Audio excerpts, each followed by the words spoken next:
ઉત્તર ગુજરાતમાં ભારે વરસાદના કારણે મહેસાણાના ધરોઈ ડેમમાંથી અને ગાંધીનગરના સંત સરોવર ડેમમાંથી સાબરમતી નદીમાં પાણી છોડવામાં આવી રહ્યું છે।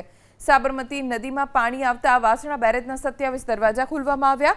વાસણા બેરેજમાંથી 39,410 ક્યુસેક પાણી છોડવામાં આવી રહ્યું છે, જેથી વ્હાઇટ સિગ્નલ જાહેર કરવામાં આવ્યું। અમદાવાદના પાલડી, એલિસ બ્રિજ, વાડજ, નવા વાડજ, ગ્યાસપુરમાં એલર્ટ આપવામાં આવ્યું છે। ધોળકા જિલ્લામાં 7 ગામો અને ખેડાના માતરના 3 તેમજ ખેડા તાલુકાના 5 ગામો એલર્ટ પર છે।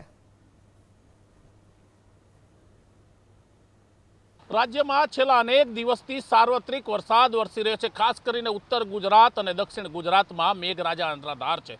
ઉત્તર ગુજરાતમાં થયેલા ભારે વરસાદથી ધરોઈ ડેમમાંથી 94,000 વધારે ક્યુસેક પાણી અત્યારે છોડવામાં આવી રહ્યું છે અને સંત સરોવરમાંથી પણ પાણી છોડવામાં આવી રહ્યું છે। આ તમામ પાણી અમદાવાદના સાબરમતી નદીમાં આવી રહ્યું છે।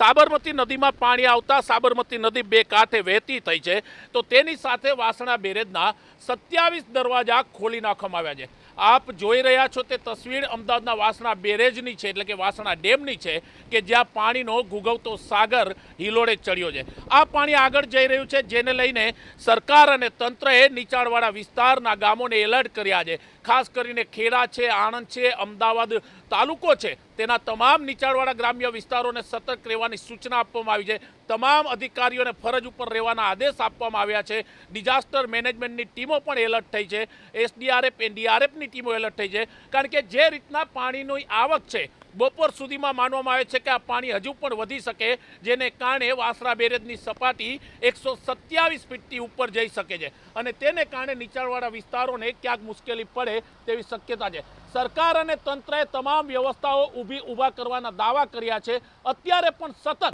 ભારે પવન સાથે વરસાદ વરસી રહ્યો છે, જેને કારણે અમદાવાદ શહેરમાં પણ નીચાણવાળા વિસ્તારોમાં પાણી ભરાઈ રહ્યું છે। કેમેરામેન અજય પાંડેરી સાથે ભૌમિક વ્યાસ, એબીપી અસ્મિતા, અમદાવાદ।